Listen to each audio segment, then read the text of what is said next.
Let's get a rolling here. Hey there, everyone, and what is going on? Welcome to the TXR Podcast. This is episode number 172, the place for Xbox talk on Sunday nights. I'm your host, Invader, and we've got a really good show in store for you this evening. What's on the docket? Well, 343 Industries revealed some new screenshots from Halo Infinite's campaign.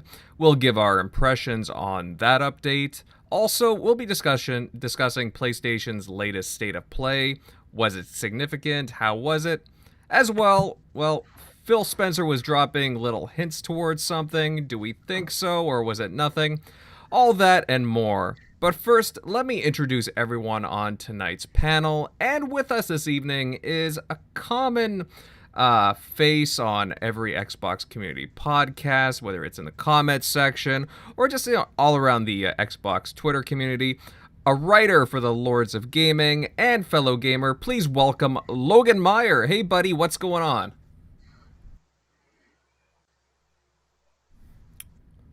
Logan!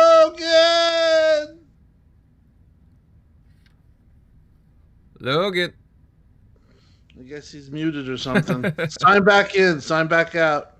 Okay, sorry, I hit the wrong button. My bad. That's all right, buddy. Yeah, glad to be here. Thanks for having me. Yeah, anytime, buddy. I heard you on a few different podcasts. I believe you're on the Shop podcast not too long ago. Really great stuff. You're very active, writing different articles. I know you're a huge basketball follower as well.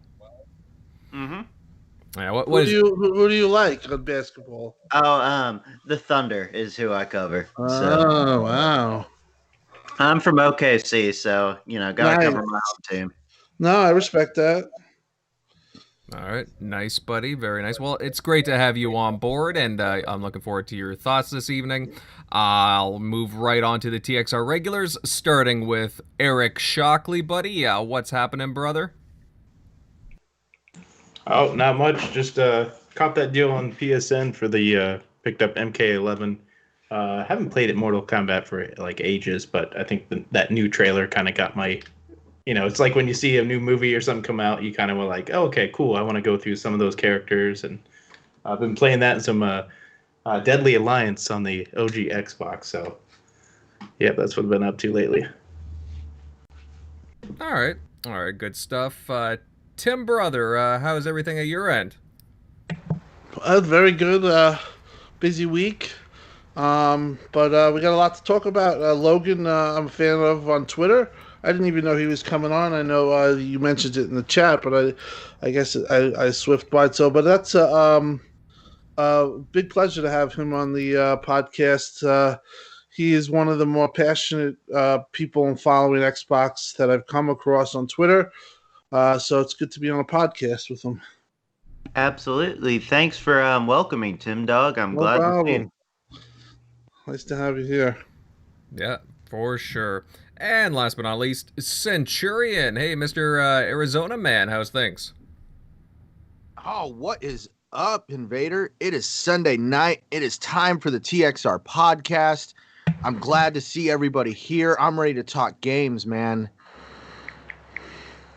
No doubt. Well, hey, you know what? We've got a bunch of people starting to file in already. We got Infinite here, what's up, brother? As well as Reign of the Third Eye, Six Slayer, Toolman 55, Other Zinc, and there's going to be more people filing in. I see the numbers going up. And you know what? We have a lot of wonderful people here, and it's great to see you all here with us. I know you're all passionate about the show, and hey, we really appreciate you just hanging with us. Okay, guys, you know what? Let's get right into the thick of things for our first topic. And Xbox's Phil Spencer, he seems to have become a big teaser. And he snuck in the Xbox Series S on streams before we've officially seen it, and a few other things over the last few months. Recently, Phil was doing a stream discussing technology and the future of cloud gaming. However, a lot of people were stuck staring behind at his shelf. Besides the lit-up Xbox logo was a Luden's figure, and it was placed beside it. What is that? What's Luden's? Well, it's the mascot for Kojima Productions. the studio behind Death Stranding. Now, there's a lot of curiosity about this, and I'd like to get the panel's thoughts on it. I'll start with you, Logan. Do you think that there's like a bit of over-analyzing going on here, or do you think that there's some hints being dropped by Phil? Well, it's an excellent question because in some instances I think people go a little overboard with it. But the fact that there has been things hidden in the past on his shelf, and then you look at Todd Howard with Bethesda, he had the Ark of the Covenant and a golden statue on his shelf, which hinted at Indiana Jones coming. So everybody's just super analyzing everything on his background. I mean, he has a Switch on there. Phil isn't acquiring Nintendo. We can put that to rest. That's not happening. But Phil, obviously, he respects the entire industry. He plays Nintendo games, PlayStation games, Xbox games. He's just a gamer at heart. He's the head of Xbox, but at the end of the day, he's just a gamer like everyone else. And so he respects that. So on one hand, you could say, well, maybe he just likes Kojima and he respects his work. And Kojima is revered in some circles, and some think he's a little different, but others really, really like his work. So it could be seen as that. But the fact that it's right in center next to the Xbox logo, it makes me wonder. And then just the fact that if you look at a photo of his shelf from September, the last time he did a big press reveal conference, it's significantly changed, and there's been some additions since September when they announced the pre-orders for the console. If you look, you see a Ubisoft Watch Dogs Legion Collector's Edition skull on the top left shelf, and then in the middle there's the Xbox Lite and the Ludens figure, and then there's a few other additions that were not there last time. So either he's just been doing some more collecting, or he's got some deals going. I don't know, but I definitely don't think it's nothing. I got it. Watch Dogs Legion is coming to Game Pass. He's got a deal with Kojima, and Game Pass is coming to the Switch. Solved it. No, it's the photo above everything. They're working on the next Rock Band. I'm sorry. Who's making Rock Band? I've been trying to find the most stupidest thing I could find in that picture, just so I could be like, no, it's really this. Those? Huh? Didn't Mad Cats make the last, like, that when they came out with the last game, like this past gen? I know. I just felt like throwing that out there, just be like, oh my God, we're gonna resurrect Rock Band? Are you serious? Yeah, they tried that earlier this last gen. That didn't work out. I'm just sorry, man. At this point, if I was anybody in the gaming industry, I would take I would do every interview, meeting, conversation I could on camera with just a million random things on the wall, just so everybody be playing I Spy all day long, trying to figure out what is going on. Centurion, I do have to say, usually I would say I know it's that like a game for them now. Well, usually I would say that, oh yeah, it's nothing, don't pay too much attention to it. But they've literally been dropping hints for like people to like go with a magnifying glass or binoculars to look around their room. Totally. No, I agree. I'm not denying, because heck, I even did a video with Daryl from Walking Dead, Kojima. I forget his name in Kojima's game in Death Stranding. But I've always been saying I stood by. I've read numerous articles about how there has been a major shift from Sony's attention from the Asian market to the North American market. There's more money over here. As we can all see, the fans over here are willing to kill each other over game consoles. So therefore, they're focused over here. And if you could see it really well in the Japan side of the marketing of the PS5, the Japan marketing team wasn't even allowed to really do very much. Most of the marketing for the PS5 was handled by the North American marketing team. And there's just been other things like for the first time ever, there wasn't two different versions of the PS5. There wasn't the Asian version and the North American version where they had different button schematics. It was they got the North American version over in Asia, which was a big shocker to them because I guess it has something to do with the X and the O button being totally different over there. basically, I know people are like, oh, well, they're just changing the buttons, but we're just saying, like, that was a total snub to the fans over there in Asia, that PlayStation basically said for the first time ever, we're dropping the Asian version of the console. You're getting the same version as everybody else. So Asia is also a more mobile oriented style market. And we all see that Microsoft is getting ready to definitely tackle that market with xCloud. I really feel that Microsoft is in a good position to definitely leverage their way into the Asian market and definitely get themselves into a more positive light than what they already have. But we're also going to see some Asian developers, heck, maybe even Kojima Studios. I'm not going to say Kojima is putting Death Stranding on Game Pass or even the Xbox, but we could see, I think Tim's even said, we could probably see some Metal Gear Solid show up in Game Pass.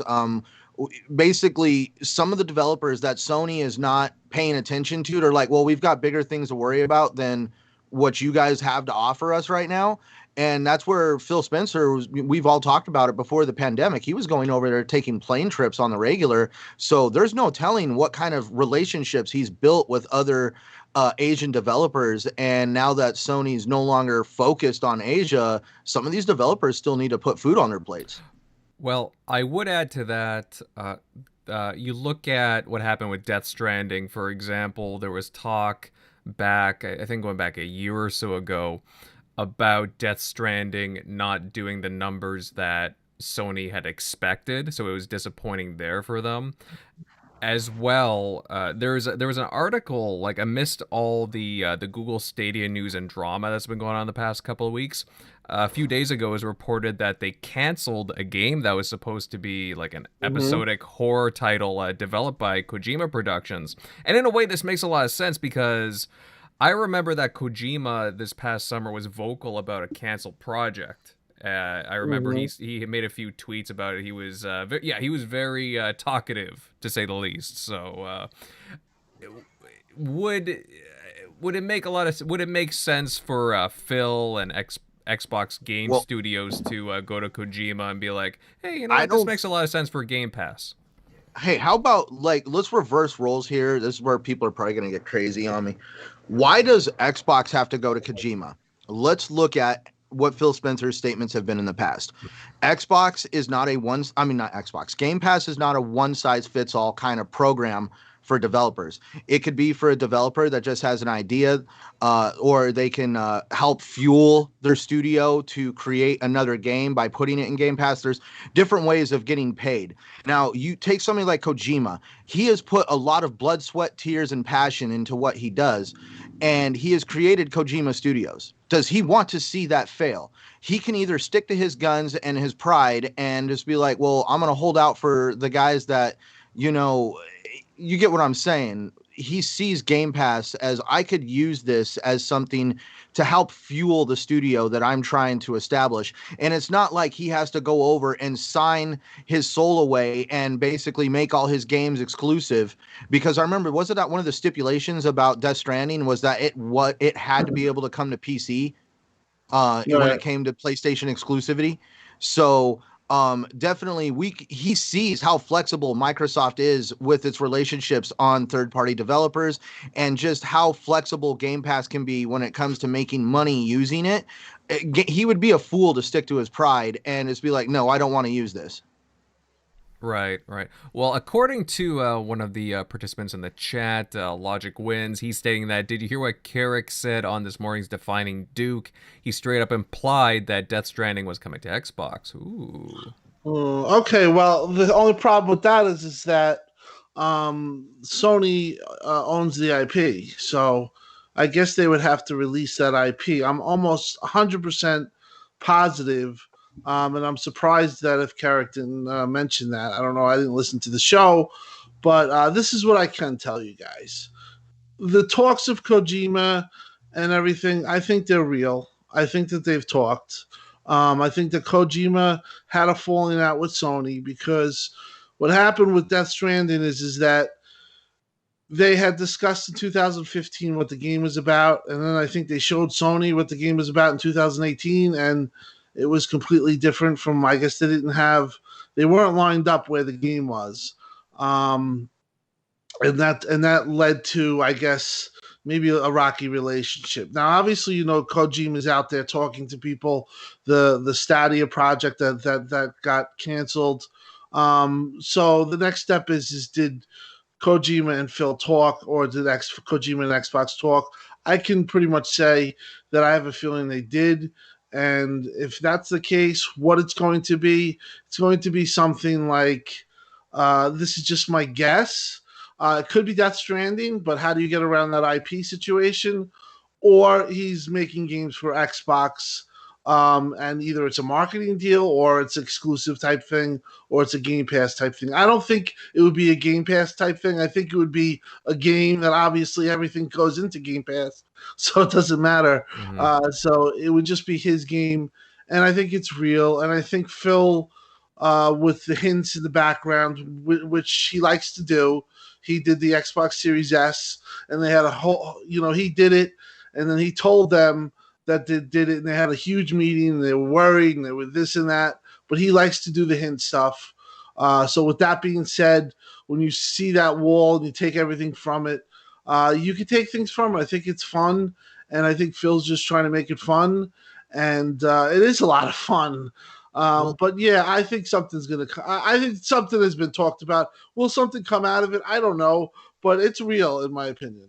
So Tim, just to add on to what you said, let's talk about the genius of Phil Spencer. And I'm not trying to, act like a crazy person in saying that, but he's putting statues and white boxes in the background of videos, and we are getting people to just do news article after news article, even going down the road that we're gonna have Elden Ring show up at a game event at the end of March, and now Aaron Greenberg is trying to shoot that rumor down.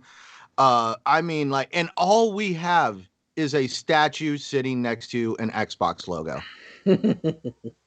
Isn't that brilliant? That's Phil. That's what I'm just saying. It know? could be anything. Dude could just be a Kojima fan. Well, how many things have been hinted at? So we know the Xbox Series S. I think Invader went over this already. What was the other thing? What was he pointing down? He was actually pointing down at and there's a lot of screenshots of this on Todd Howard, and it was that was the There was Indiana Jones. Yeah, thing, right? the Ark of the Covenant was, I think, above his head on a shelf, Right. and nobody thought anything of it, right? Right. So I mean, I think it's really fun, and yeah, like you talked about the Aaron Greenberg tweet. Listen, I think that either way, that's fine. I don't think you can draw much conclusion of it. There's going to be when the deal is made, there's going to be talk about it, and they're not going to just swift by it. I think they're going to talk exclusivity. Even if they come out with a reveal of Starfield and this and that, or they even talk about it, all they have to do is say, hey, we're going exclusive. And from what I gather, I think that's the mindset. And if they do that, then they got a generation on their hands. And if they don't do that, I do think they're gonna have some problems. I think it's pretty close to having their bed made, and it looks like they're gonna go the right route. So it's exciting times for Xbox fans. Coming from 2017, as you all remember, man, those were down times. I mean, we were enthusiastic about it then, and they had 4 studios. Now we're enthusiastic about it. They got 23 studios, 35 teams. They're looking to buy more. Your next best guess is Kojima, who would be an unbelievable acquisition, even if they just even get his game. If they got Death Stranding too, listen, a lot of people it's gonna be things that, oh, you bashed this game, that game, but still it'll be a Game Pass day one title on your Series X, on your Series S. I think, to be honest, it's something more to be along the lines of what he was talking to Stadia about. And if it's in the horror genre, you can't go wrong with that.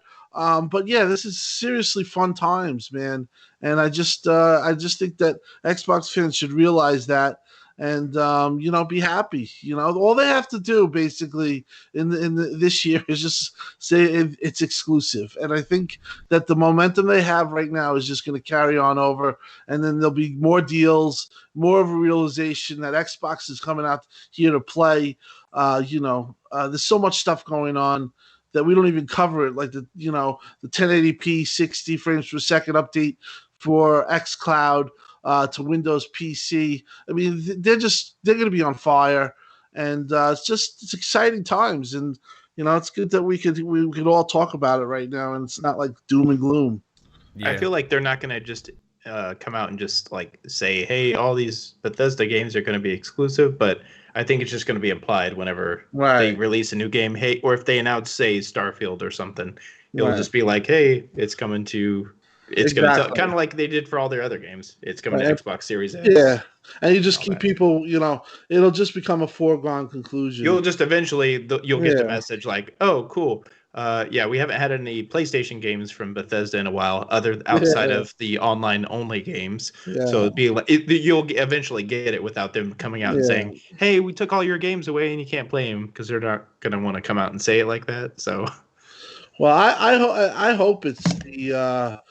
There was also Kojima was tied to Silent Hill, but listen, I think he wants to do a horror type thing, and even if the Xbox comes to the platform and now it's multi-plat, that's big too, because they didn't have Death Stranding, and it's going that way. But I like been implied. I definitely feel there's something there, and the shelf is now infamous. Yeah, and it's just the way it is. Just like, listen, you can look at even Phil in his early stages. Remember the shirts? Remember he used to always put on the shirts, and everyone would say, "What shirt is he wearing right now?" Battletoads was one shirt. He liked to tease a lot. I think that this is part of it too. So, what was he made Psychonauts? Yeah, he had a Psychonaut shirt last time. No, it was actually the studio developer. It was the developer logo for the studio that made Psychonauts. I didn't even know. I didn't even recognize it because I didn't even play Psychonauts. And somebody came at me and they were like, "Yeah, he was wearing the developer logo the whole time on stage."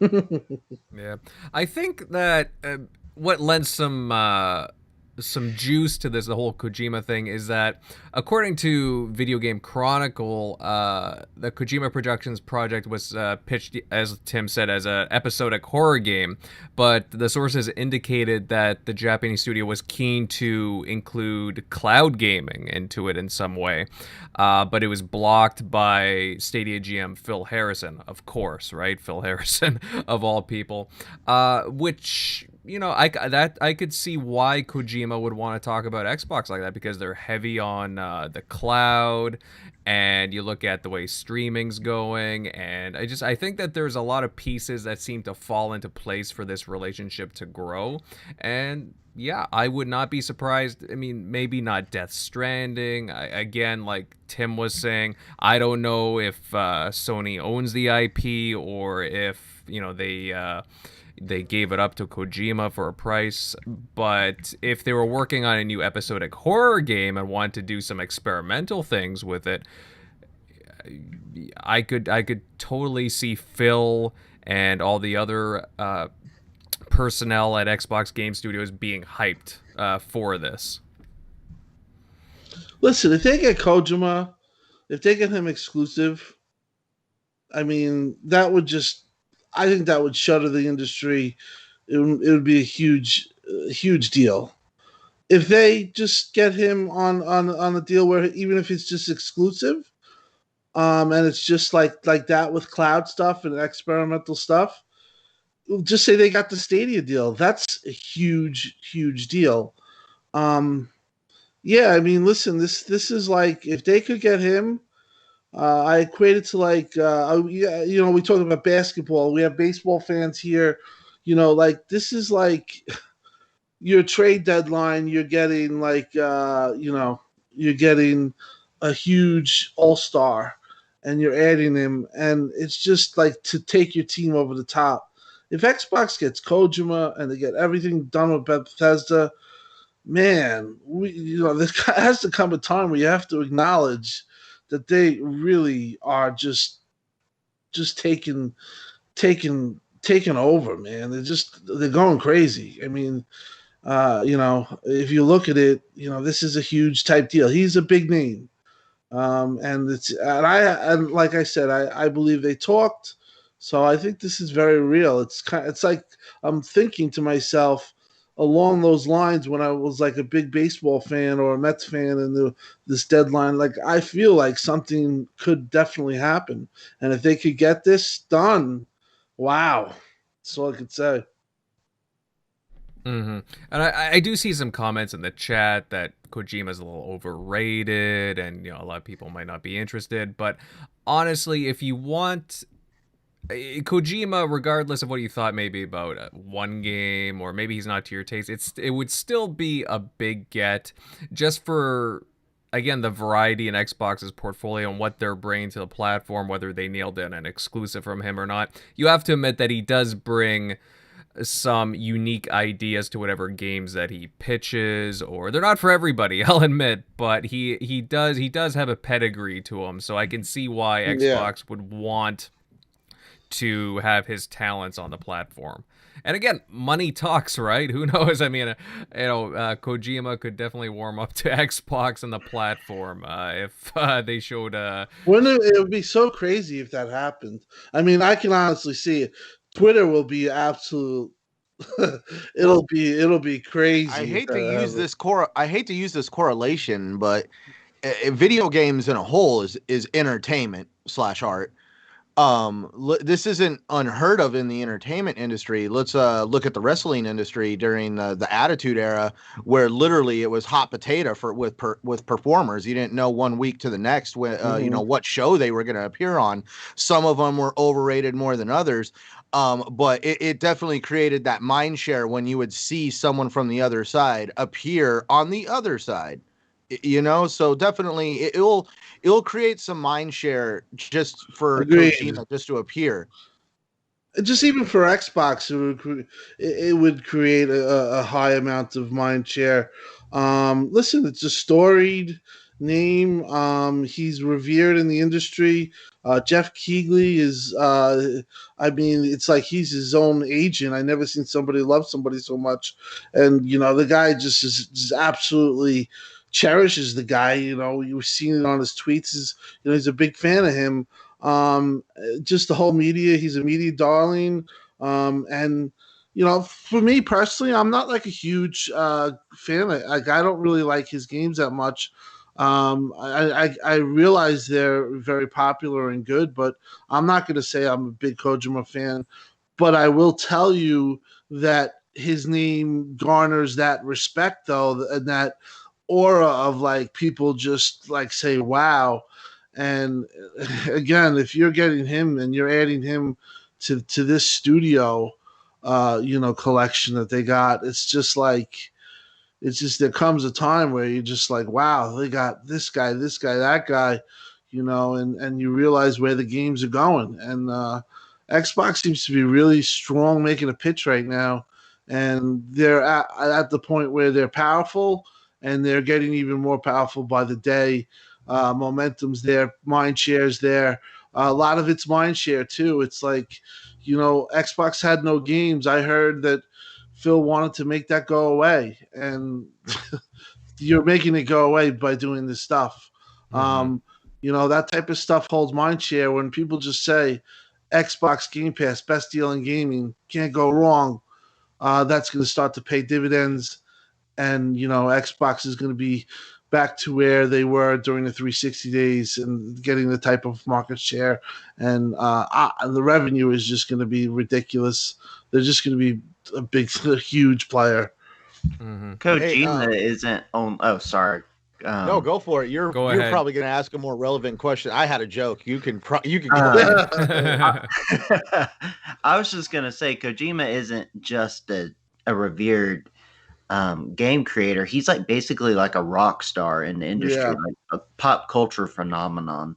And getting that name cachet associated with Xbox would be monumental for their reputation in Japan specifically, but across the world. Like, he has like a huge following just to him and all his games, his defenders, everything. So just having him as part of Xbox, or even if Kojima Studios joined Xbox, that would just be mind-blowing and amazing and just incredible. But even if it wasn't that, but it was just the Stadia game, the horror episodic game, that would be awesome. Or a Death Stranding or something else. Like, it would be an awesome shot in the arm of instant credibility over there, and you would sell Xbox game systems just from having him for his followers. So it would be a huge deal on that just alone.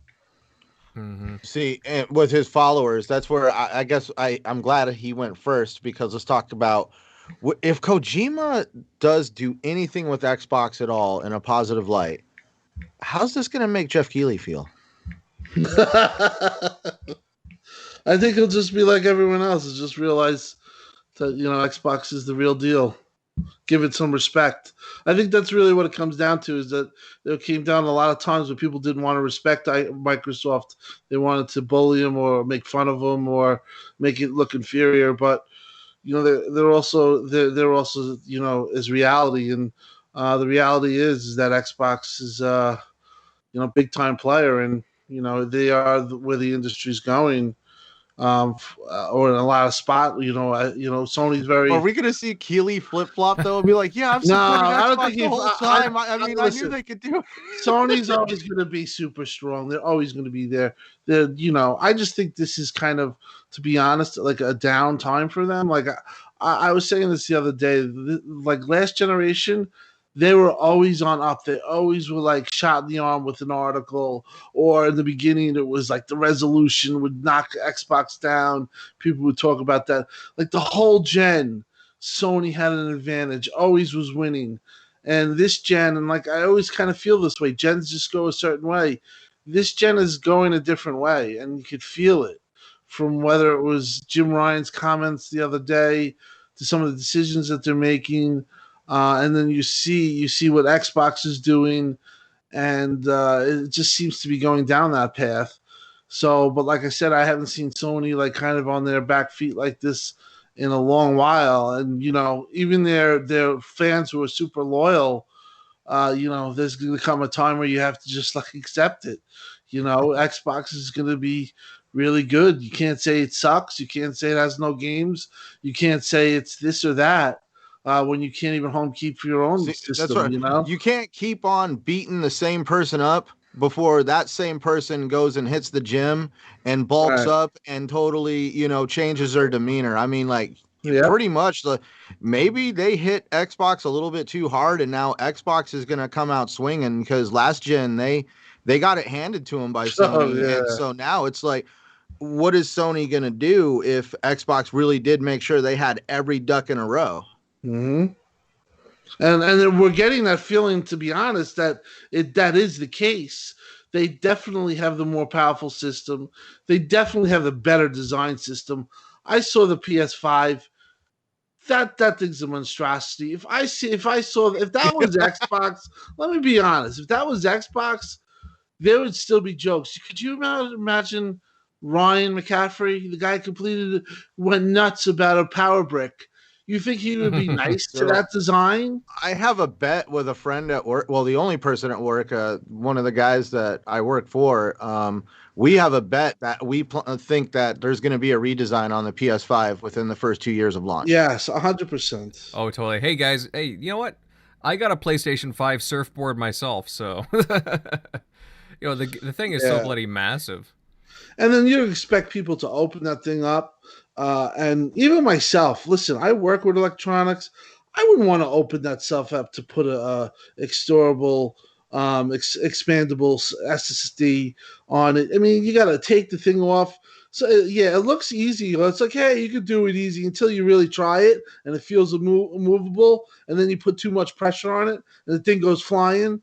You're going to tell me that the way I've seen people, the way they can't do... People can't do stuff like hard stuff like that. Like, that's considered hard, I would say, for a lot of people. And that's sad to say that, but the fact of the matter is there are a lot of people that just won't even attempt that. You know what I mean? So, like, their design for the storage was a huge miss. You have to have a little to open the thing up. Let's be honest. That's it's a hassle. I mean, you could always say, oh yeah, it's so easy and this and that. But, you're dealing with people that aren't as physically, like they just mechanically inclined to do that.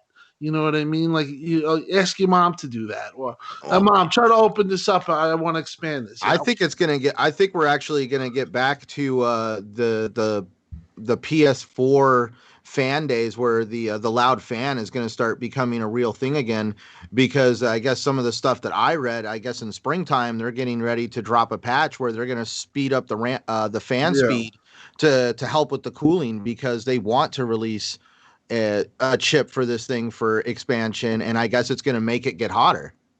Right. Well, it's gonna. They're waiting for a firmware update where it'll be able to ramp up the fans to, I guess, give it enough power to do where it's suitable to actually cool these things off.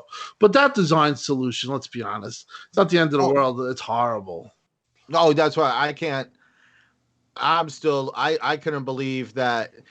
For me, when I watched that breakdown in Japan and he pulled out that heat sink, I was like, oh my God, that thing is Frankenstein. This thing, I'm sorry, there's like, I'm not trying to be mean, there's little engineering. Well, I think what happened with them, and I've heard this, and I would say it's very well sourced, that they had a 2019, they were shooting for 2019, and that's the system that they went with, and they just basically enhanced it once they knew they were locked in. They enhanced it with certain stuff. It had like elements of obviously RDNA 2, but it doesn't have the VRS or the ML. It has software solutions, as we all know, but everyone has software solutions. There's definitely more hardware, and that's what I've heard, and that's what a lot of people have heard. It's a 2019 build, and then they, souped it up as much as they could to try to keep up with the power, and they did smart shift. Yeah, I could see them redesigning that. It doesn't make any sense. The only reason why that makes sense is because it is a 2019 build. The thing is huge. That's just, I don't understand how you could design that, especially, you're from Japan. There's people like smaller electronics. I didn't think for a million years they would go for a design like that. But what it is, still a good system and all. I don't want to sound like we're totally ripping on it, but just being real about the situation. Sometimes there aren't people they're like afraid to be real because you can't criticize. It's been a long time. You can't criticize this. The only thing you can criticize is Xbox. And obviously, there's some things that definitely can be pointed out for Sony, but overall, it's just interesting, the whole thing. The gen starting, and it's about to really start to get going. 2021's the year where it's gonna be a big year. I think it's gonna be a very big year for Xbox. Yeah, you got that right, Tim. And we'll segue into some recent PlayStation news, but regarding this whole Kojima thing, I do think that there's something here that there was a Phil tease, because they've been consistently doing it. Time will tell, and it's just I don't think that was put there by chance. So just, again, take that as you will, fellas. But we will move on, and PlayStation had their latest State of Play event. We saw gameplay for Returnal, Oddworld Soulstorm, Kena, the Final Fantasy VII Remake. They had some new stuff there, and a few others. And afterwards, well, there was a bit of a mixed reaction to it, and a lot of it was just games we had already seen before, or maybe some smaller indie titles. Now, I would love to get everyone's opinions on the stream that they showed, and we'll start this off with Eric Shockley. Buddy, overall, what did you think of what PlayStation showed? Yeah, it was definitely kind of underwhelming, but I think everybody kind of assumed that going in. I didn't assume they were going to surprise us with anything. But I mean, I was glad to see that if you bought, but my highlight was at the very end when it was Final Fantasy VII, knowing that you were getting a free PS5 upgrade. I didn't think that was going to happen, so that was a nice surprise. It was funny, they did announce the PS Plus for March. You're going to get Final Fantasy VII, but if you use that, you don't get the free upgrade. So that's still them being Square. But I think Deathloop looked pretty good. Returnal is looking again solid, like its initial debut did. Kind of gives me a lot of Lost Planet vibes, kind of, especially with like where you see kind of like the ticket damage like on the enemies. So kind of That's funny. I got Lost Planet footage on right now as you say that. Oh yeah. But yeah, other than that, everything else I was just like skipping through because I was on a slight delay, so I was just like, yeah, let's get past that. Okay, cool. This looks but really those three. And as far as probably to your next point, as far as their games going to like PC, I don't, or you may have not got into that yet, but as far as them maybe looking at a bet in maybe worse light than Microsoft with like kind of beating around the bush in that regard of whether their game's going to PC, whether they're not. I think it's got a lot of their fans, a lot of their diehard fans, like not knowing where to go or how to cope with it because they don't know if it's gonna happen. So it's kind of like it's like slowly ripping off a Band-Aid where it's just like, do I just like keep going slowly or do I just rip it all off? So a lot of them are just like having meltdowns right now. Like, well, if all the games go to PC, I'm going to PC too. I'm like, well, you already own, like there's some out there that have high-end PCs that are out there in the Twitter community. And it's like, well, why is this gonna help you? That you don't have to, you're gonna be liberated. You don't have to buy a console anymore. If that's the way you want a game, obviously it is. If you spent like $2,000 on a PC, because I see some of them out there, like just play it on PC. You're gonna play it better. Like, I don't understand or if you want to play it on console, heck, I have both. So like, if you you like tech, you like to have have a reason to buy a console, like you still do. You can have one like in your game room with like your computer, and then just have kind of, hey, I got the PS4 out in the living room because guess what? Not all of my family or friends that come over, if I want to play them in like, I was talking about Mortal Kombat earlier, they're not going to want to sit at my computer desk and play. You're going to play on the TV. So there is still a reason. Like you can make something if you want to own it because you're a PlayStation fan. I get it. But I don't know. But yeah, I think it is funny because it's like, it feels like they're just following all the footsteps of people always say that, like, they're not going to follow third place or second place or whatever. Right. I'm like, they're literally following every step of Microsoft. Games are slowly going to go to PC. Yeah. He even said, at least he said that.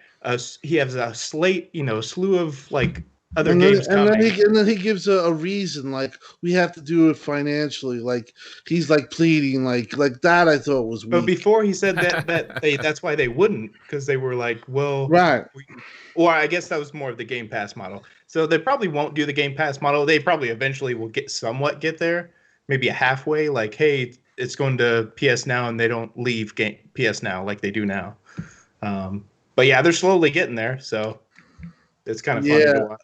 And that's like what I sound like, going on and on, but that's what I'm talking about, the momentum and the way things are going this gen. Just seems like Sony is just struggling.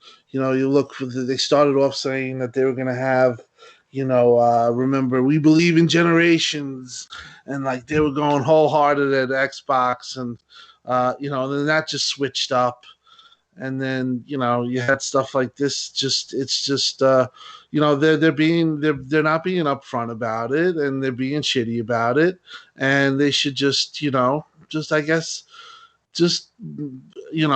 to just keep, it's going to be, the next game is going to be God of War, or what they're going to do is that they're going to do a game like Bloodborne. They're going to probably do a remake of it, and give it 60 frames per second. Put ray tracing in it and charge for it. You know what I mean?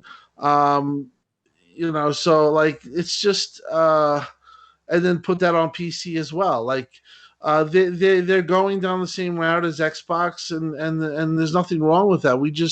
It's just that they know Xbox fans have been saying this the whole time, and the PlayStation influencers and all those guys talking about dedicated consoles sound stupid, and they're looking bad because they were saying, oh, this is going to be the only way to play. This is why I'm still, exclusive games and this and that. Every one of these things that they've thrown at us for last generation are going against them, and going. It's not going their way. So it's just crazy how just like the shoe is just flipping, and how much stuff is going down this route. And I also thought what was funny, Jim also talked about there'll be other games that come straight to PS Plus, like Destruction All Stars. Like that was against what he said, that it was unsustainable to do that. It's getting interesting, to say the least.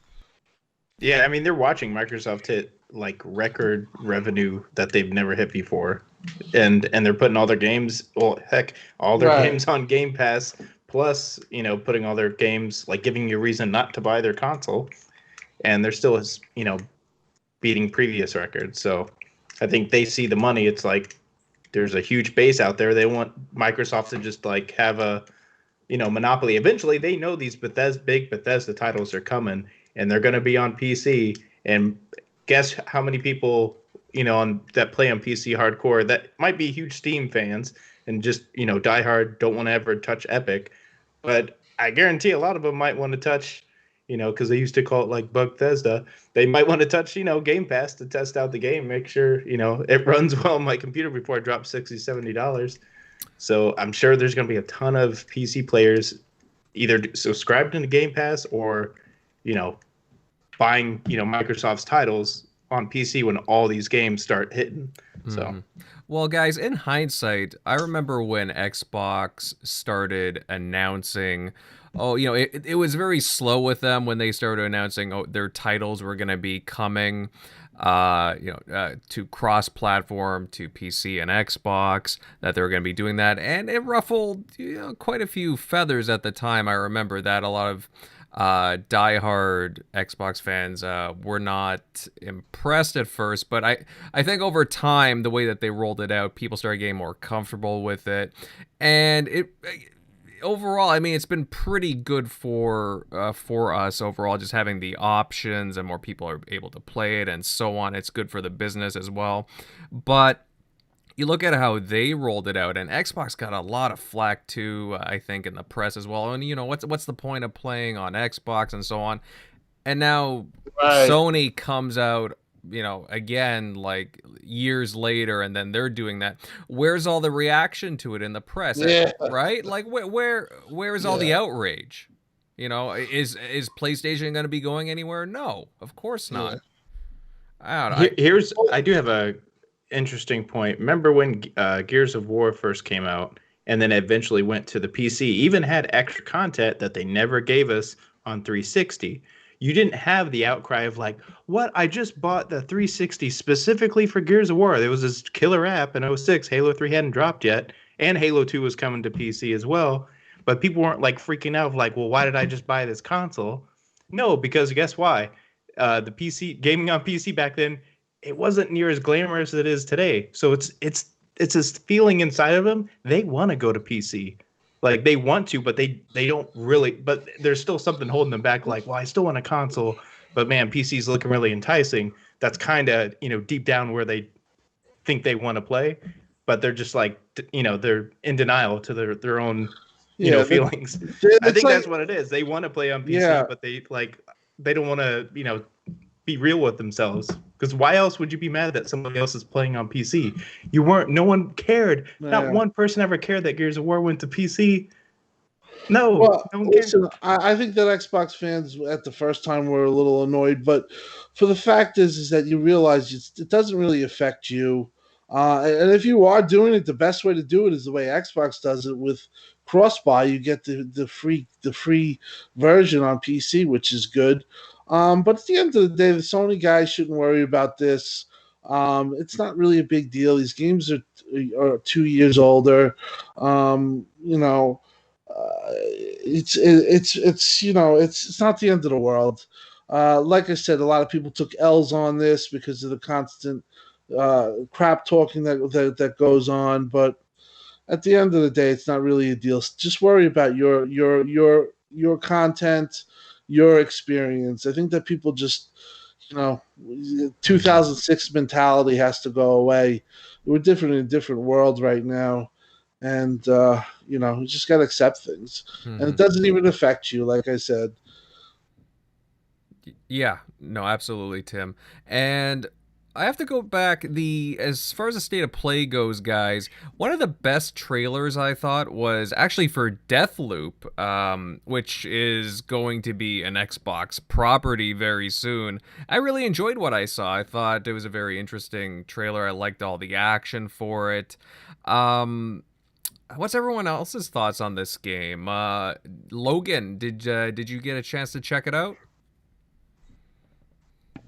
Yeah, I enjoyed State of Play. It was the things that I enjoyed. I really liked, but then there was a lot of mess stuff, and to be honest, it was pretty propped up by timed exclusives. Like, come to find out, Kena or Kenna is a timed exclusive. At the end, if you look in the little font, it says, timed exclusive for console and then PC, and then Deathloop is, going to be an Xbox studio property because of Arcane.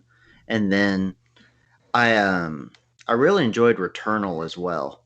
Returnal looked like a awesome title to me because I love horror games, so I can't wait to play that one.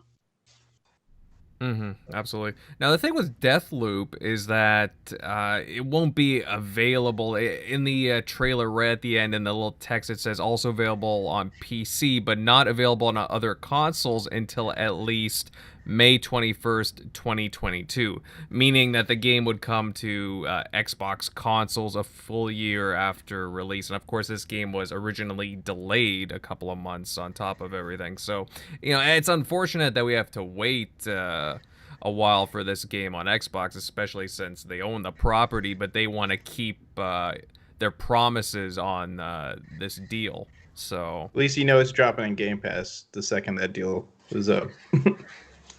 Yeah, it looks like a lot of fun. Don't get me wrong, guys. I have a PlayStation 5, a PC. I can play it on a whole bunch. It's just that's the thing, Shock, right? It will come day one to Game Pass when it is available. So I would absolutely love to wait. Yeah, I wonder how. Yeah, that just makes me think because it's like it's coming to Game Pass, so that almost hurts their money that they're making on the deal that's already in place. Because it's like, well, I'm sure a ton of people probably buy it on PlayStation though, because there's not going to be that much to play still. But yeah, that is interesting. It's like, well, I'll play my other backlog games, and then eventually be in Game Pass for me to play. Once that's up, that's probably what I'll do. Well, here's something. What about if it comes to the PC portion of Game Pass? Day one. Have they ever talked about that? What's the question? They might be able to get around. I mean, they could. That's still kind of honoring the deal. Was it already going to go to PC? No, they're not going to do that. I don't think they'll do that. Was it already a PC deal? Yeah, that's a good question. Like, is it already coming to PC regardless? Like, is it coming to Steam or Epic Store right now with PlayStation? I think it's going to Epic. I could be mistaken though, but it's definitely coming to PC at some point. I'm not sure if it comes out if it's going to be coming out the same day or months later. I'm not 100% on that, but that would be an interesting caveat to check out. I have to look into that more. But can you imagine it dropping for the Game Pass PC though? I mean, that would be still probably a loophole. Like if it was going to Steam, for example, and like PlayStation, that would probably be somewhat of a loophole because it's like, well, it's still going to PC, but I don't know. Yeah. Well, either way, guys, the PlayStation State of Play, the recent one, it was kind of hit or miss. I saw some good things too, like Returnal, Deathloop looked pretty impressive. I liked it a lot there, and a few other things, but otherwise, just kind of mediocre overall. So hopefully they have a good showing at the next one. So, we'll move on, guys, and I gotta ask this. Who's pumped for Halo Infinite? Anybody in the chat? Definitely let me know. Well, guys, there is reasons to be excited, and in the latest Halo update, 343 Industries showed off some brand new screenshots from the campaign, And I gotta say, it looks very sweet. There's new screens from across the Zeta Halo showing off improvements to the environment, weapons, buildings, basically everything. The skybox looks gorgeous. Tim, I'll go to you here first. I've been seeing a lot of energy since 343 showed off these new screens. They look pretty impressive to me. Do you think 343 is already starting to turn around Halo Infinite's image from last July? Oh yeah, I think that was a they got excited. So they're doing this well. They're giving you drips and drabs, but what you saw really was pretty much 6 months of them focusing on graphics, bringing in people like Joseph Staten. And the other gentleman, Pierre, I don't know his last name, but supposedly that guy was a big get. As far as I heard, he was doing very well. What you saw was different lighting, a little crisper. Had a much nicer look to it. And the good thing is you're going to get another 6 months to 8 months, or whatever, of making the graphics that much better. Will it be the best looking game ever? I don't think that's going to be that, but I think it's going to be something where it could be visually very good to look at, but plays on a different level, and really enjoyable, fun stuff. The hype's there. I saw a lot of people zooming in on trees, 16,000% just to say it looks bad. That's a good sign, because people are really reaching out there. But overall, they're doing this. They're doing this right, and it looks like they really did the right thing and delayed the game. They were pushing very hard for the release. I know that Xbox really wanted to show it off, but in the end, I think that we're going to be really. I think that the game has a chance to now, be an upper to close to 90 Metacritic game. Heard the stories are very good. They nail the graphics and they get the gameplay down. The multiplayer is also going to benefit from this year of just, fixing everything, making everything, optimizing and making it look better using stuff like Tier 2 VRS. We might see that right out of the gate. Ray tracing. Hopefully, maybe it would be Dolby Vision, Dolby using that. They have a lot of time. A lot of people have worked on this. At one time, they were up to like 1,300 people working on it. You've had a lot of people helping them within studios. Supposedly, Gears has helped them. And listen, when you have a lot of talent, and you're working that hard, and you have time, it's a different ball game. And I think that that's what people are realizing. Listen, 343 is not this. They're making them out to be like they're the worst studio. They've put out some good games. Halo 4 was respectable. It was 87. I thought it would look great. It was definitely AAA blockbuster. Halo 5 fell short in some areas. And Halo 6, they might have dodged a bullet here. And at one time when I was really down on the game, when it was announced it was delayed, and I heard some people talk about it now, the attitude is changing, and they're gonna, I think, have a really good game come November, and I think we're all gonna be very happy. Mm-hmm. Remember all those words where people said like, "Oh, they only have a year left. Like, how much work can they get done?" When you have the amount of resources Microsoft has, like they have, endless money, as well as Coalition and other developers helping them, like in between their game and all the hands on deck, you can get a lot of stuff done. It's all about how many hands, how many developers you have. You can get way more done than somebody that only has 50. Well, so you can see the screenshots. They speak volumes. Like when you actually look in detail, you're like, holy crap, that is a huge difference. This is a monumental title. When you look at 343 alone is well over, what, 500 employees alone. And then you also take into account they have Skybox Labs, they have maybe 3 other support studios. And then you look at internally, they have all kinds of, across Xbox game studios, all kinds of developers to draw upon. You talk about the coalition, it seems like they're helping out.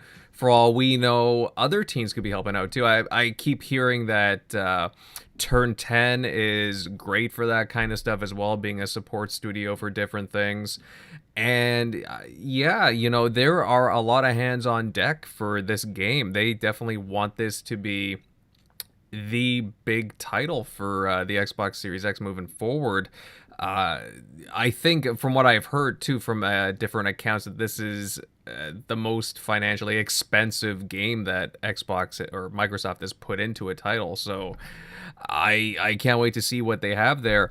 I remember a lot of complaints about the lighting when they first showed off the gameplay for Halo Infinite, and now it looks gorgeous. Especially did you guys see the screens with the sky changing from day to night? It looks gorgeous.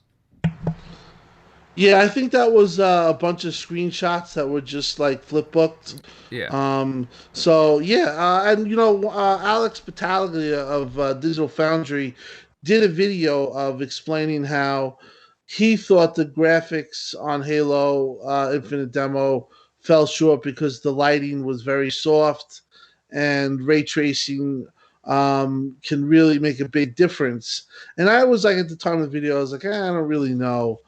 But when he also then showed a picture of Cyberpunk, and what his point that he was making about Halo became abundantly clear when I seen what he was looking at when he was showing with Cyberpunk 2077 with ray tracing on and it off. And with the ray tracing on, it was like you're like, wow, that looks really nice. And you could see kind of his point. Like if Halo had that type of lighting, it just makes things look realer. It just makes things look better. And I don't know if you can track them down, but you too, if you get a chance, look at that with the Cyberpunks on and off 2077, and you'll understand what I'm talking about. But yeah, it's a big deal, and that was a bummer that we wouldn't have got that at launch. That would have been a mess. Yeah, but the game's definitely come a long way from where we were, 6-7 months ago. And I do understand that it was a demo in a lot of ways, but it still wasn't exactly what a lot of people were first expecting to see for this big title. So, I mean, don't get me wrong, guys. I'm a big defender of the game. I actually really liked what I saw. Tim, guys, I'm sure you remember. I really enjoyed what I saw there. I was really touting it. Me too. I was really touting it. I'll always defend it. It looks like a lot of fun. I like them returning to a more familiar art style, like going back to the Bungie days and so on. I think that there's a lot of good things with this game, and I'm really looking forward to it. But there were definitely some touches that were missing off in that demo, and I'm glad to see them coming out slowly, giving us more details. And who knows, guys? I mean, maybe we'll start hearing some more information regarding a beta soon. That would be really nice. Logan, have you seen these screens? I would love to know your thoughts. Like, what are your first impressions seeing these new screens coming out of 343? Are you overall impressed by what you're seeing so far, like improvements-wise? First off, I want to say it's an absolute godsend that game got delayed. It looks incredible now compared to when it was first teased at that Xbox event. It seems in hindsight insane that they were even trying to rush it for November that year, and it's so much better. It crisper. They've doubled down on the story. They're going all in. They're spending this whole year 100% making sure this game is pristine. Halo has always been their preeminent franchise. They know they can't screw this up. It's their most important one. And while it would have been cool to launch a console with it, I'd much rather not launch it and it be just a colossal just mess and wait a year, and then you get the 20th anniversary of Halo for November of this year. So, I mean, it has a way of working out. I think it adds excitement in a different aspect for that. And so I'm very excited for it. I think the delay was massive blessing in disguise. They clearly needed the time. I enjoyed the gameplay I saw when it launched, but the visuals were just clearly not where they needed to be. I liked the art style, but it's clear now when you look at the screen grabs compared to last year that they've made the most of their effort. It looks good. I'm confident this will return Halo to A tier level of Nice. talent. I don't 343 isn't messing around on this. They know, like, they got one shot to make sure that Halo is back on the forefront and preeminent, and they're not taking chances this time. Well, I think you look now back at Cyberpunk's launch, and I think a lot of people realize that, hey, you know what? It's a pretty good thing to delay a game. So it's better not to rush things. And I'm all for delaying a game, honestly, if it needs the polish and if they need to take more time to whether it be to do some finishing touches or add more content in, go for it. Like, I would rather have the game that they envisioned rather than a rushed title. Well, I think it's gonna. I think they're gonna have something funny with Craig too. I think they're gonna. I think they're gonna spend a little extra attention to him. But overall, they had this huge goal that it was going to be launched, and internally they were very upset that it wasn't launched. I know that. Especially talking to people, like, they really wanted to show that off, and it just didn't come together. COVID was a big factor. Even without COVID, I think that they still would have been pressing to make that deadline. They lost they lost their two creative directors. It was a little bit of development hell, but I think they just constantly worked at it. And it's funny hearing Logan saying like they would go back to A tier status. A lot of people are making fun of them and acting like they're like this not talented group of studio and they're real crap. The fact is that 343 has a lot of really good developers, and I think that's going to show itself. Like, I kind of feel that this whole year, and they didn't go for 6 months. They went for a year to just ensure it. Really is going to be super helpful to them, and I think 90 Metacritic is possible. And if they get a 90 Metacritic on Halo, oh boy, that would be something that would be huge for Xbox and huge for Halo. It'll hit that prime tier again, and that'd be a real respectable thing. But I could see it also. One of the things that, like, I talked to somebody and they were talking about it, the thing that it has to be rated on both the multiplayer and single player makes it a little bit harder to hit that 90 because some people might have the multiplayer at an 8 and the story at a 9. And then they combine it's an 8.5. It's not as easy just to have one of those missing elements, but it's good though that Xbox goes, all out and offers a multiplayer and pretty much with all their AAAs and and Halo is going to be. I can honestly see the multiplayer being played a lot, and it's going to be very interesting. But Tim, Chris Lee left, so it's going to be in shambles.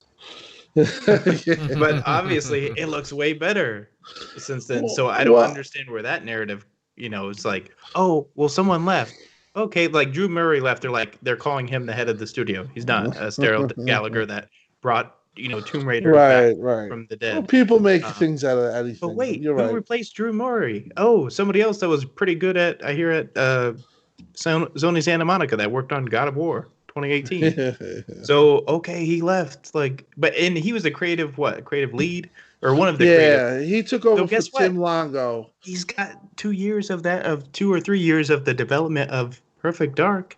So they have the creative, direction that he set in motion for him. So if anything, it was probably more of his work is already in Right. at this point. Oh yeah, definitely part of it. And what? But, Rod Ferguson left, and then what? People were saying, "Oh, well, we're enjoying it better than it did on release." So you can try to say, "Hey, people are leaving," but if things are going in a better direction from the fans' perspective, then yeah, I think people always. Yeah, I agree. But I mean, I heard somebody had some comments about that recently. But I think overall, that's just part of the industry. People get, also office, office politics, stuff like that. Things get stale, or visions get, it's just like everything else. Sometimes you could run a football team for 5 years. And then after the 6th year, you're running that football team, and your words aren't having the same hold, or they're not doing the same, or you get played out. It's the same thing with video game stuff like that. Like there's sometimes somebody who you just need different takes, different visions, different personalities, and that's just part of the industry itself. I don't think it's an issue with Xbox. Just the Halo thing, from what I heard, was that the game, they kind of took a hard hit publicly on the game, and that kind of just fell on Chris. And they got Joe in there, and they got Pierre in there, and they're going to reap the benefits. But I do believe Chris had a good push for the game too. It's just at the end of the day, they didn't come up and meet the objective goal to hit it on the launch, and that was a big, harsh hit. But in the end, if we're playing a better game next year or this year, at the end of this year, and loving it, we dealt with it. You know what I mean? The launch was definitely the worst part of probably Xbox generation so far.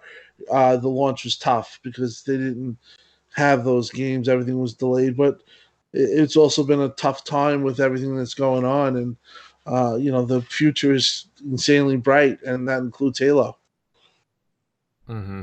Now, Centurion, I would love to know, what you think about, what are your impressions of the recent screenshots shared from 343? Are you liking what you're seeing? Oh, I'm loving what I'm seeing. I'm definitely... How could I say it? I was not one of those people that were beating the drum when Craig made an appearance and, a game that was not finished didn't look finished. Obviously it did have a long way to go. It wasn't ready for release. Did the delay bother me? No. Was it a missed opportunity? Yes. But like Logan said, it's going to be now hopefully on the anniversary of Halo, which I think is actually much more significant. Because everybody, whenever you talk about Halo is always regarded as the game that changed basically the first person shooter experience. I guess I kind of missed that train. I didn't really get into Halo until the second game. But from what I'm seeing, I'm excited. It looks like it's going to be a great game graphically. I even for me, I read some of the articles and I never thought about it. Just the addition of the grappling hook is going to change. It changes how the levels have to be designed. Because where Halo was a grounded linear experience, technically, even though it was, you had these little satellite open worlds that you could explore and fight enemies, the experience was relatively grounded and they could control where you would go. Now that you have a grappling hook, they have to somehow design the environment for that.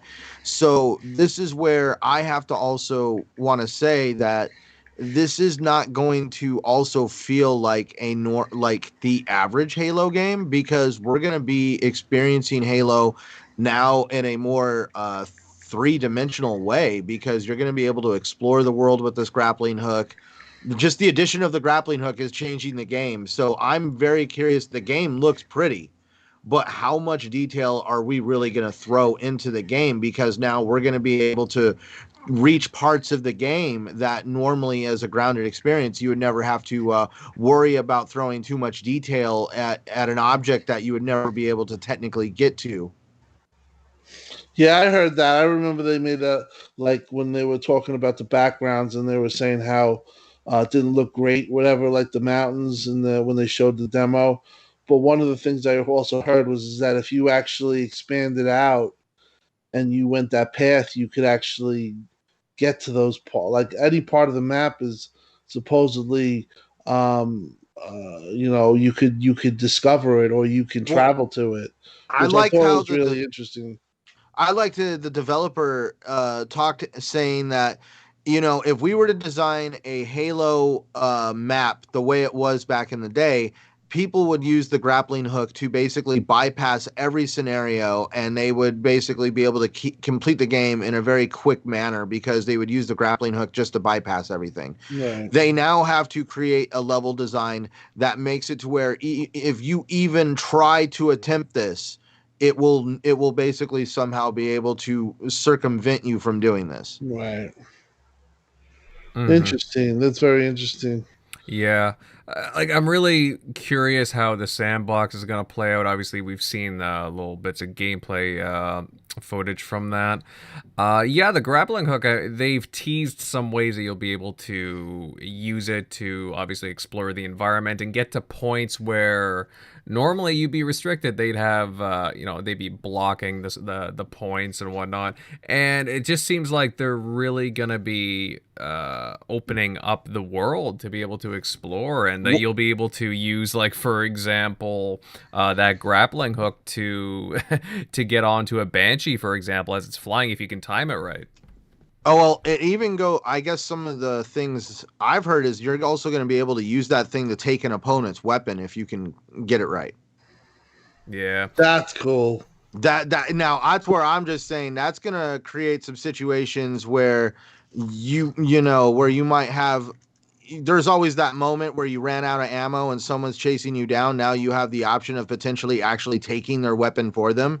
If that is the case, you're introducing an element to multiplayer gaming that, in my mind, I can't remember. Like, has there ever been a multiplayer element where you literally disarm the character that's facing you?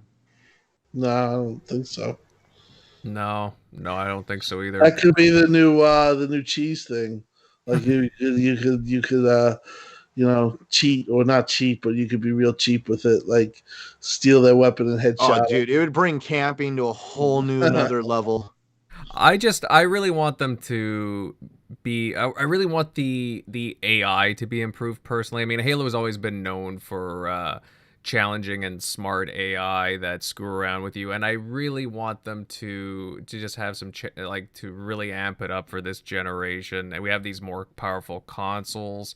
And I've been, like, in some games I'm kind of bored, to be honest with you, with some of the enemies I fight. You play Call of Duty, and it's kind of like the same kind of scripted stuff with the AI.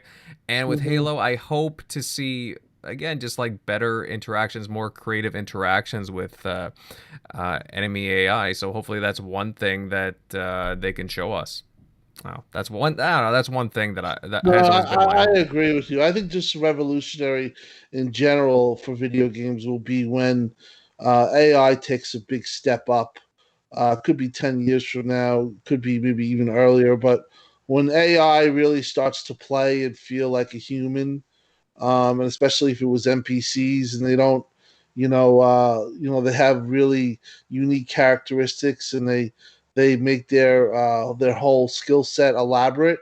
I think that's when gaming can also take a big step up. It's going to take time. Obviously, it's going to take power and stuff like that, but they're going to get there. And one of the people that could possibly, make advances in AI is 343. Like I said, they have an amazing talent level from what originally when they formed 343, they got the best. They kind of had the initiative get the best of the best, get everyone in the business, and they've required a lot of talent, and also they have a lot of talent. They're a 500, 600 person studio. How big are they, Logan, right now overall? 343 as far as full, full capacity. I believe it was 500 something last I remember Yeah. checking, but then they also have a ton of contractors. Yeah. So theoretically, they might have 800 folks Right. working for them. Working on Halo. Mm-hmm. So yeah, so maybe we get an advance like that in AI. Hopefully. Mm-hmm. Yeah, it just with Halo, there's always excitement around a new Halo. Everybody looks forward to it. It's the big name for Xbox systems. And overall, again, guys, this is something that I've been looking forward to for a while. It's been, Halo 5 launched, back in 2015. It's been some time. It's been some time now. It's going to be 6 years until this releases a mainline Halo game, and I'm pumped. I'm pumped. It's been a while since that. Halo Wars released in 2017, I think, and I really enjoyed Halo Wars. Hopefully, we get another one. But there's just something about a campaign focus with the Chief, a mainline Halo game, and everything that it comes with. So I'm really, really looking forward to this sucker. Fellas, we will move on to some other bit of news. And Anthem Next. The planned overhaul to the game systems, unfortunately, it's been canceled. And in a blog post, BioWare studio director Christian Daly explained the decision, stating that the resources needed to make the improvements combined with working from home made things difficult. And of course, that makes a lot of sense. Obviously, with the past year, the worldwide pandemic that's happened, it's affected all the studios. So a lot of things have been affected or pushed back. But moving forward, BioWare are now fully focused on the next Dragon Age and Mass Effect games. So this is rather disappointing, since I know a lot of people who were looking forward to this. They want to play some more Anthem, right? They wanted this game to reach its full potential.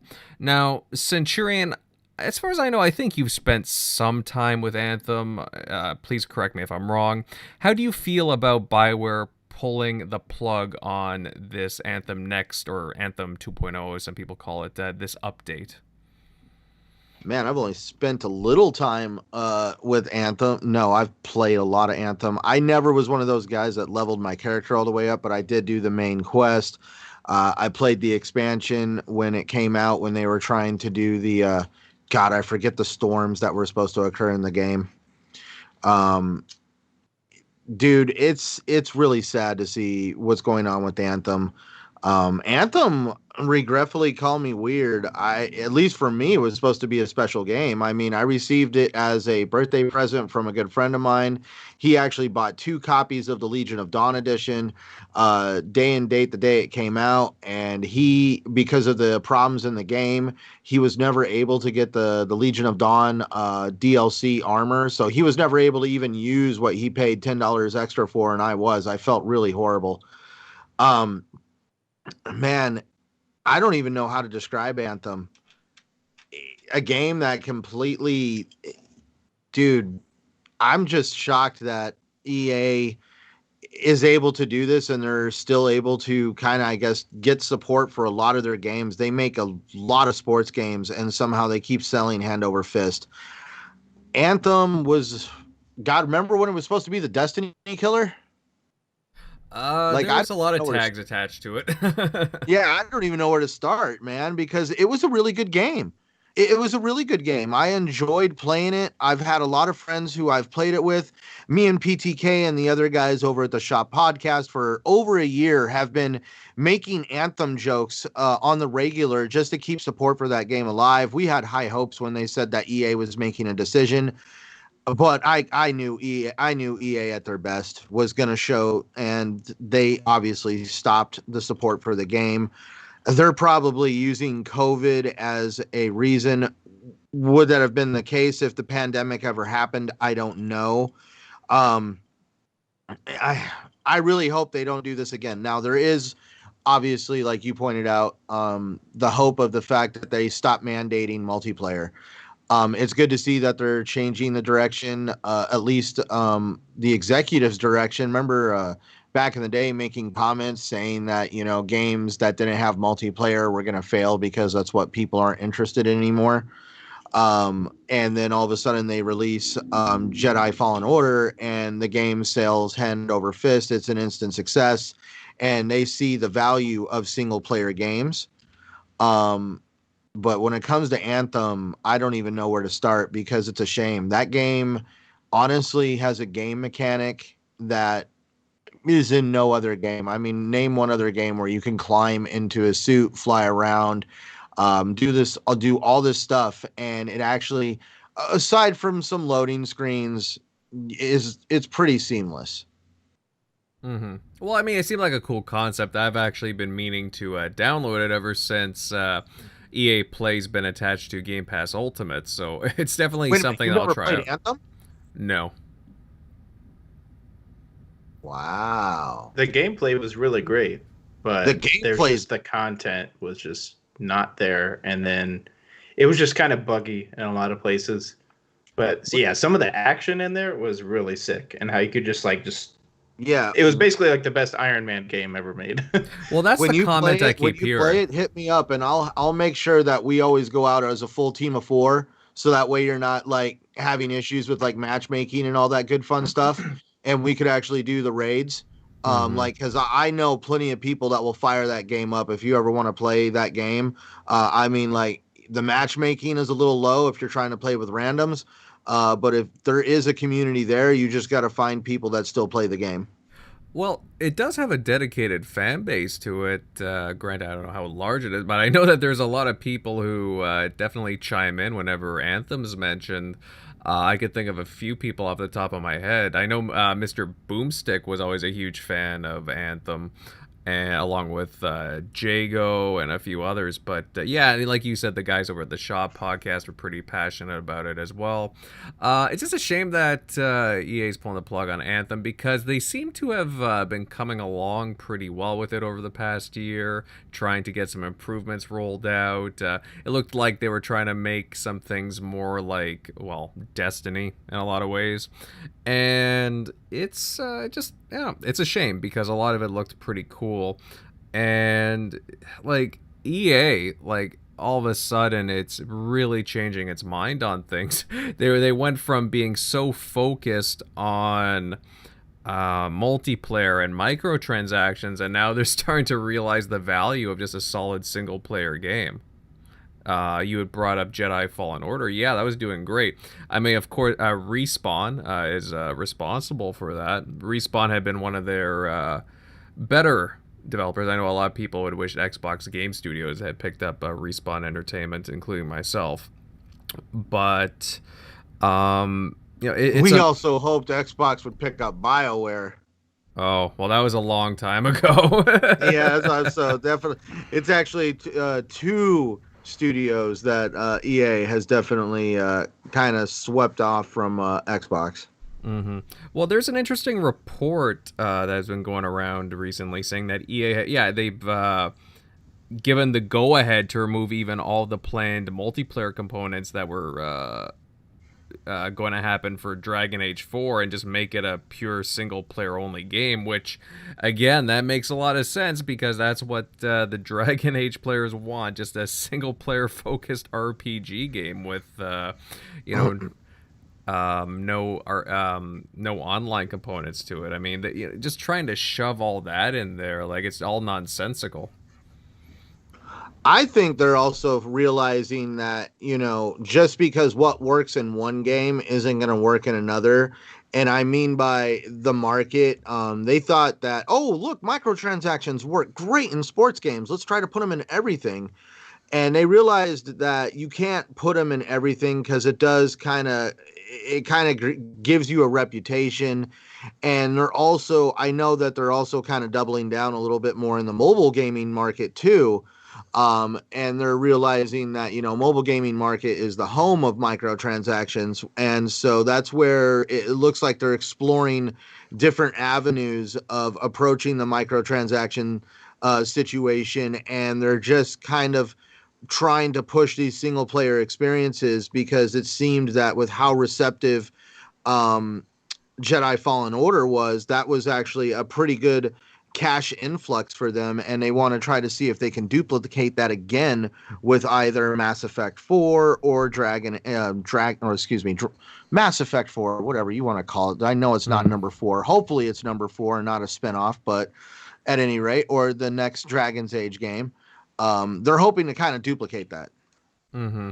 Well, yeah, the Jedi Fallen Order was one of the reasons, and apparently it boils down to another too. It just, Anthem struggled so much, and you take a pure RPG studio, and then you try to get them to make an online focused, microtransaction ridden game. So my question is too, what's really going to make me feel that maybe that there's going to be some strong hope for the next Mass Effect and the next Dragon Age is when we finally get some more information on what game engine that they have to use to build these games. Because another one of EA's shortcomings is the fact that they try to force feed the Frostbite engine on a lot of their developers.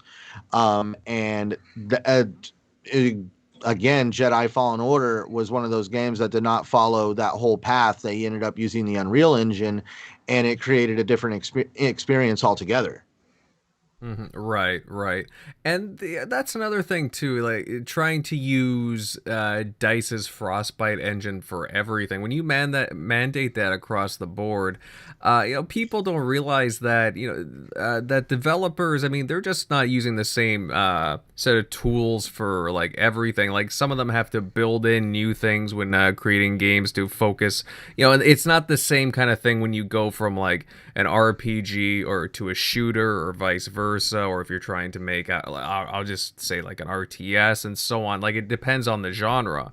And DICE's engine just wasn't built for, look at Mass Effect Andromeda, for example, right? They had a lot of problems with that game, and it showed. I mean, the bugs alone, but just the development cycle was apparently brutal for that title.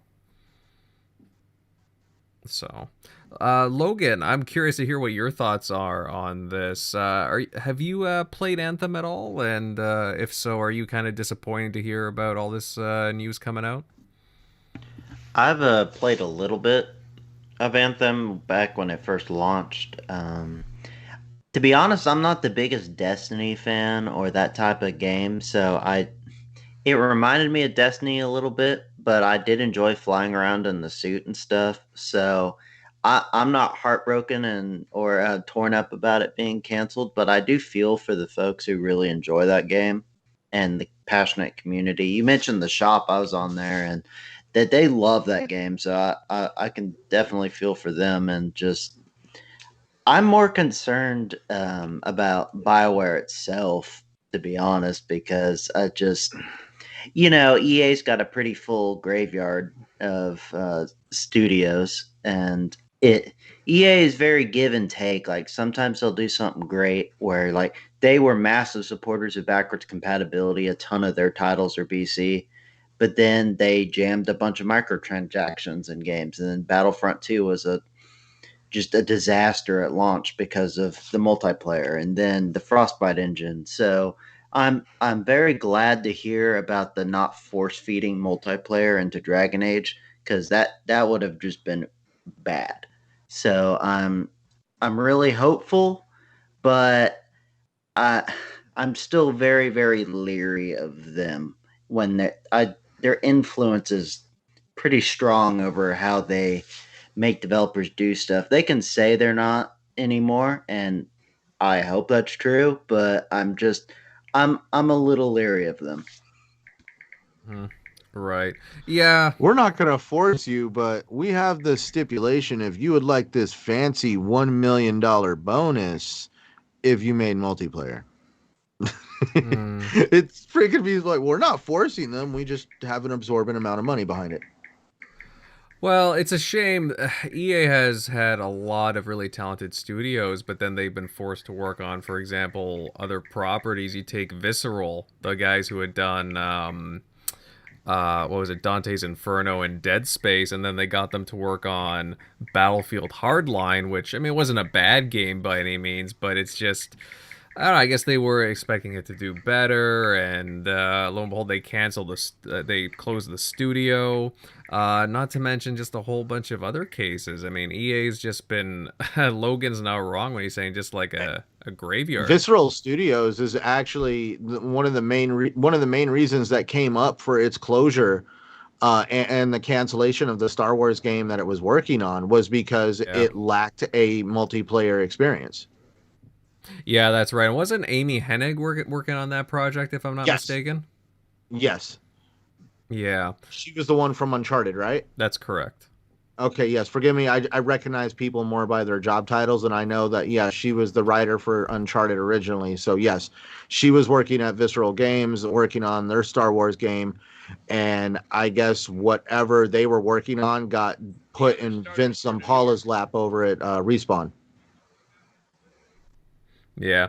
Well, yeah, this whole thing with Anthem and BioWare, just very, very unfortunate stuff. I mean, you take a lot of risks when making a new IP, but it just didn't work out, unfortunately. So, I wish the best to BioWare. I wish that they weren't with EA, but hopefully EA's smartened up now and will let them just be able to make the games that they want to. Okay, guys, lastly, we're gonna go on and talk a bit about Psychonauts 2 just to kind of close out the evening. And recently, there was an update to the Studio Double Fine's Psychonauts 2 page stating that the game is coming to Windows, Xbox One, Xbox Series consoles, PlayStation 4, Mac OS, and Linux. Now, I mean, is this looking like a next-gen console exclusive for Xbox? Like, I'll leave this open to whoever on the panel wants to chime in first, but it seems that way, and I'm assuming since it's been updated that we'll be hearing about it sometime soon. Yeah, I think it's all about the what do you call it? What's that? Smart delivery. I think it's all about that, kind of like the what was it? Yakuza Like a Dragon. I don't think Microsoft went and like, hey, we're going to pay for the, what do you call it, the next gen patch, basically. Like, why would you do that? It's already on PS5 because you can play it backwards compatibility through the PS4. So I think it's more so that they were just selling one SKU, because there's even upgrades that Like a Dragon's not getting until the PS5 version is ready.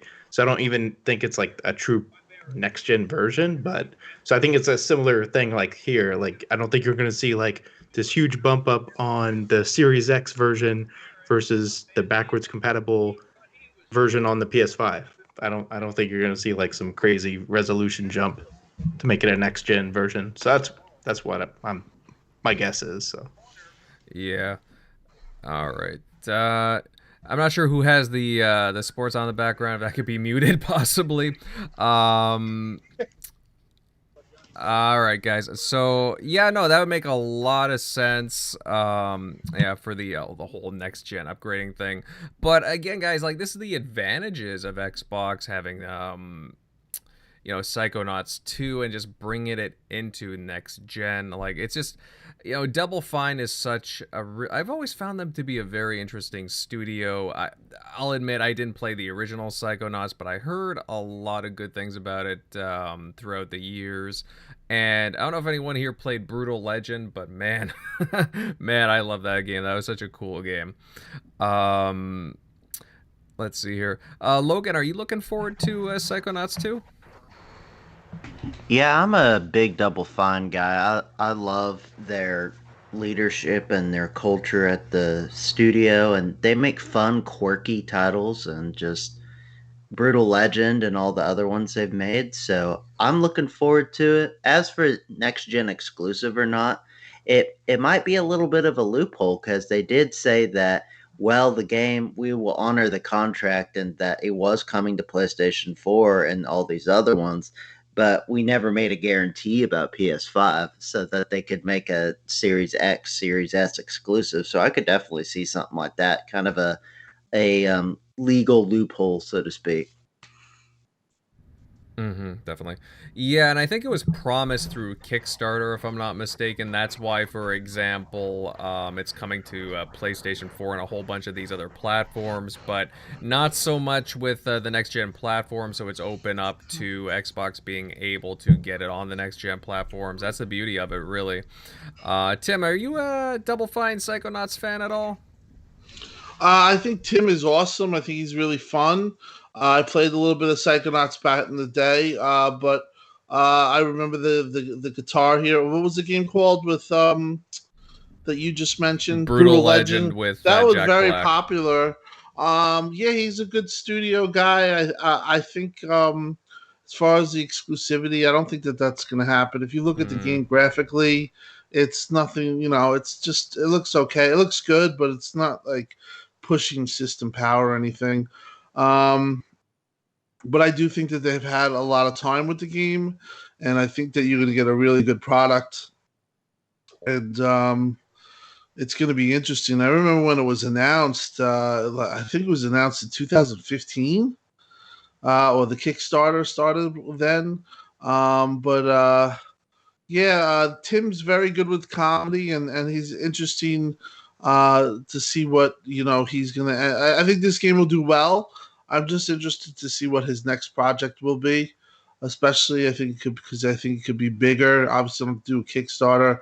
You can expand even a Brutal Legends 2. I think a lot of people would be okay with that. But overall, it's going to be a nice Game Pass, and a family game possibly. It's it looks good. I mean, have you guys seen the updates? The Yeah. last one with the psychedelic stuff and all that stuff looked really cool. They definitely looks like they were like gonna release like a certain type of game, and then when they got acquired by Xbox, like Tim said, they have all this money, and they probably said, you know what, let's make it bigger and better, and let's push this a little bit more.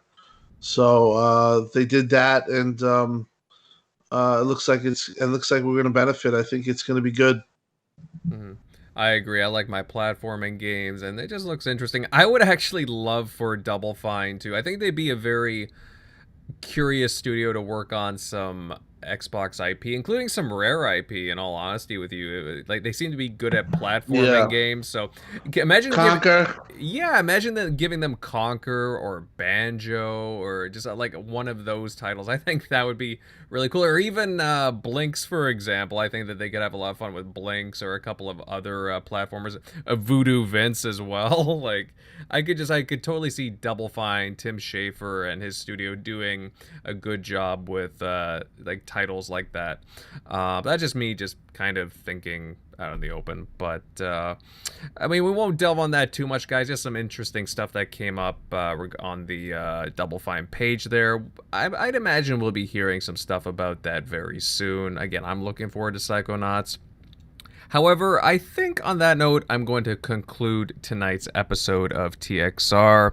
And I gotta say, guys, another really fun show with a lot of really wonderful people watching. We really do have the best viewers around here. We've certainly got a lot of a dedicated bunch that tune in each Sunday night. We got Isaiah here, 108 Dragons TV. Hey, Lemon. ATL, Others Inc. Buddy, you're here all the time. I appreciate it. One Bad Mother. What we got? We got Blaze Reed Jenkins. D Black Raven, buddy. How you doing? Mike. So many others here that tuned in. Rick Payne, Morpheus, Juice, the Geeky Nerd, Greg, so many others. Thank you all for tuning in. Logic Wins and so on. We really appreciate you guys tuning in. And guys, if you loved tonight's episode, then please consider dropping a like, sharing this out across all social media, and subbing if you haven't already. I will move on over to the outros, and I'll start with our delightful guest of the evening, Logan. Buddy, it was really fun having you on tonight. Some really good remarks, observations, and comments. Where can everybody listening in follow you on? Well, first off, thanks for having me. It was a pleasure, and I really enjoyed it. And they can follow me on Twitter, is where I mainly hang out.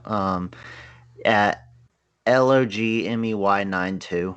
That's my Twitter, and then you can find my writing on Lords of Gaming. And I should have a spicy piece coming out this week about Xbox in Japan. So look forward to that. Nice.